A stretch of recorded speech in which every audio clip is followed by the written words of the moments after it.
लेकिन वो करीम आका थे, वो रहमतुल लिल आलमीन आका थे।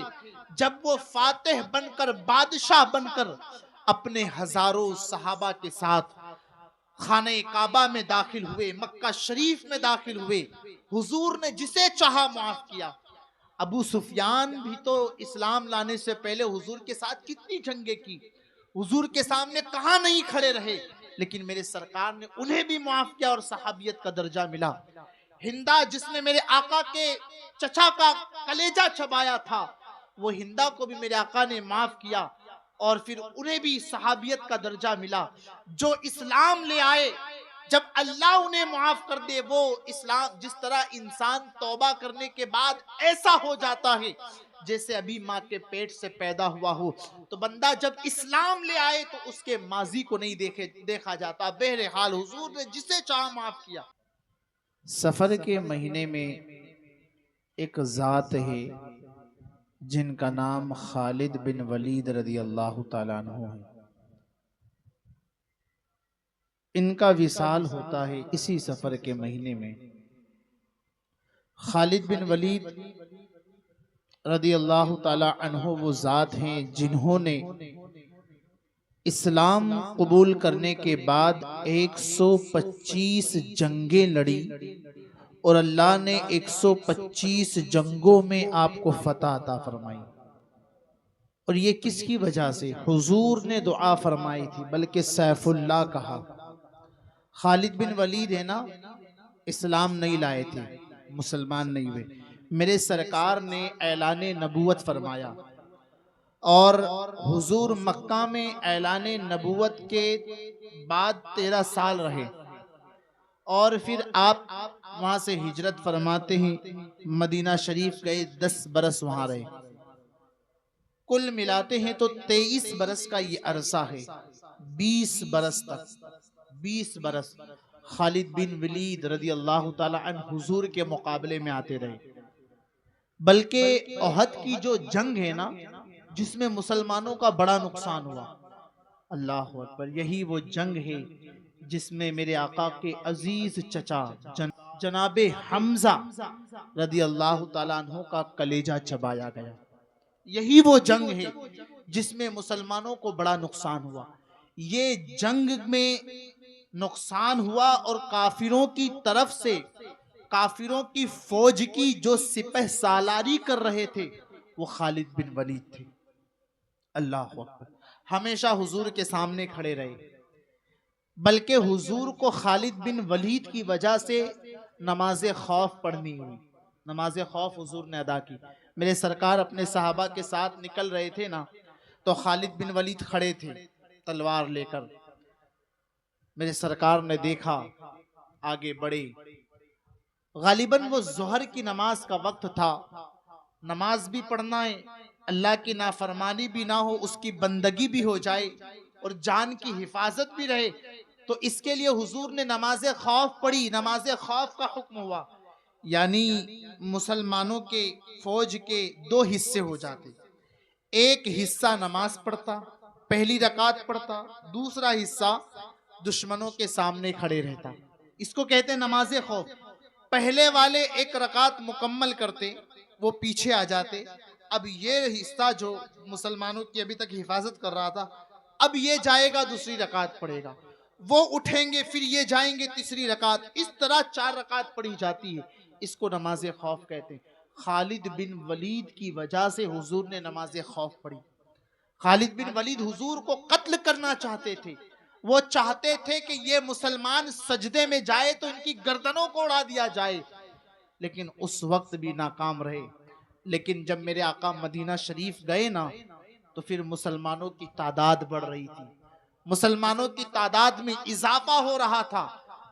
मक्का शरीफ से 2 लोग निकले थे, एक हुजूर की जात थी और एक अबू बकर सिद्दीक थे। लेकिन देखते ही देखते 6 साल के अंदर हजारों सहाबा हुजूर के साथ खड़े हो गए। बल्कि खालिद बिन वलीद को इल्म हुआ कि मोहम्मद जो है ना, अपने सहाबा के साथ उम्रे की कज़ा के लिए मक्का आ रहे हैं और उनके साथ हजारों की फौज है। मक्का के काफिर डरे हुए थे कि अब मोहम्मद अरबी आएंगे, हमें कत्ल करेंगे, हम उनके सामने खड़े रहे, हाँ हम उनसे जंगे करते रहे। खालिद बिन वलीद को भी यही डर कि एक शख्स जो मक्का से गया था और अब आ रहा है तो हजारों की तादाद में आ रहा है, अब ऐसा ना हो कि मुझे भी तलाश करके मारा जाए, क्योंकि मैंने भी बहुत नुकसान पहुंचाया है ना।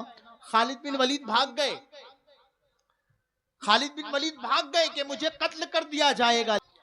एक शख्स हैं वलीद बिन वलीद, हुजूर ने उनको बुलाया। वलीद बिन वलीद जो है ना, ये खालिद बिन वलीद के भाई थे। गौर से सुनना, वलीद बिन वलीद आए ना तो हुजूर ने पूछा, वलीद तुम्हारे भाई खालिद कहाँ हैं?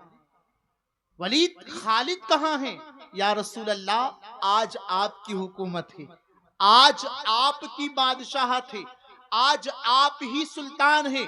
खालिद आपके डर से भाग गए हैं, उन्हें इत्तला हुई थी, मालूम हुआ था, इल्म हुआ था कि आप हजारों सहाबा की तादाद में आए हैं, इसलिए वो भाग गए। हुजूर फरमाते हैं, ए वलीद, खालिद जैसे जंगजू को भागना नहीं चाहिए। अगर खालिद जैसा शख्स इस्लाम ले आए, मुसलमान हो जाए, तो अल्लाह बड़ा नफा अता फरमाएगा। अल्लाह अकबर। और मेरे आका फरमाते हैं, अगर खालिद यहाँ मौजूद होते तो मैं उनको उनकी शान के मुताबिक कोई मनसब देता, कोई ओहदा देता।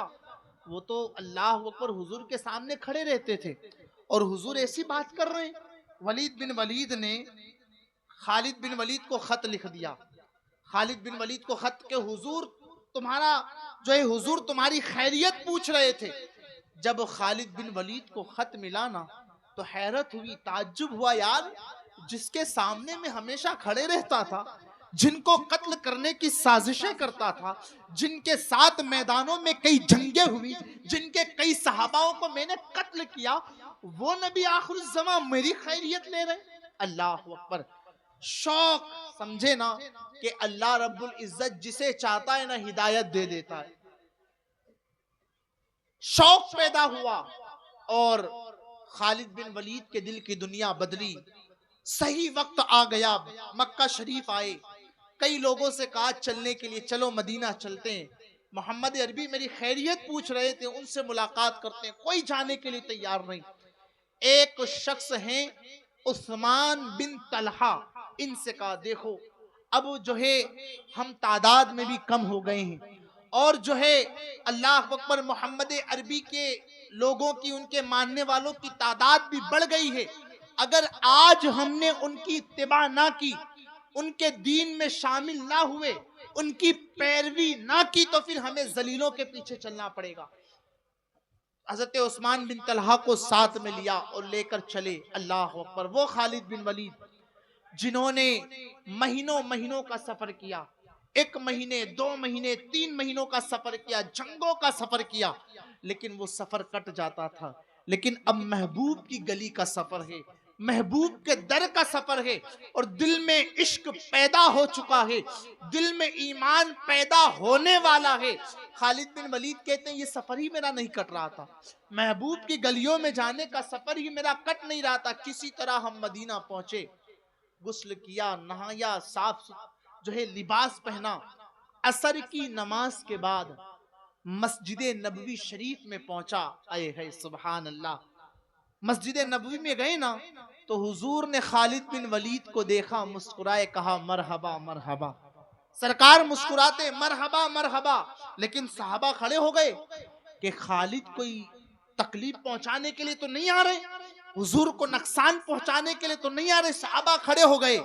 खालिद बिन वलीद है ना, निगाहें झुकी हुई है, निगाहें ऊंची नहीं है, वो सारे मंजर उनकी आंखों के सामने है। उस महबूब की बारगाह में जा रहा हूं, अल्लाह अकबर, जिनके सामने में हमेशा खड़े रहता था, जिनके सामने जंगों में होता था, नजरें झुकी हुई है। सरकार के पास बैठ गए। अल्लाह अकबर। कुछ भी ना कहा, बस इतना कहा, ए मोहम्मद अरबी, आपने मक्का शरीफ में, मक्का में मेरी खैरियत को पूछा था। हुजूर फरमाते, ए खालिद, हाँ मैंने खैरियत को पूछा था, अगर तू इस्लाम ले आए ना तो तुझे बड़ा नफा होगा। हुजूर ने कुछ बातें कही। खालिद बिन वलीद कहते हैं, हुजूर ठीक है, ए मोहम्मद अरबी ठीक है, लेकिन मुझे ये बताएं, मैंने इतनी जंगें आपके साथ की, इतनी खताएं मेरी है, मैंने इतना खून बहाया है, क्या अल्लाह रब्बुल इज्जत माफ कर देगा? हुजूर पाक सल्लल्लाहु ताला अलैहि वसल्लम फरमाते खालिद बिन वलीद, ए खालिद, अल्लाह और उसके रसूल तुझे माफ करते हैं, तू इस्लाम ले आ। खालिद बिन वलीद कलमा पढ़ते हैं, मुसलमान हो जाते हैं, लेकिन दिल मुतमईन नहीं था, दिल को इत्मीनान नहीं का। हुजूर आप दुआ कर देना कि अल्लाह मेरी खताओं को माफ कर दे, मैंने इतना कुछ कहा, इतना कुछ किया, कितने सहाबा कत्ल हुए आपके सामने आते रहा, हुजूर बस दुआ कर दे आप कि अल्लाह मेरी खता को माफ कर दे। बहुत इसरार कर रहे थे, बार बार दुआ के लिए।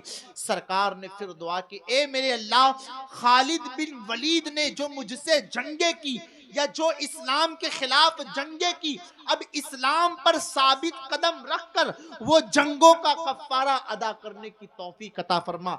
बल्कि हुजूर ने खालिद बिन वलीद को सैफुल्लाह कहा।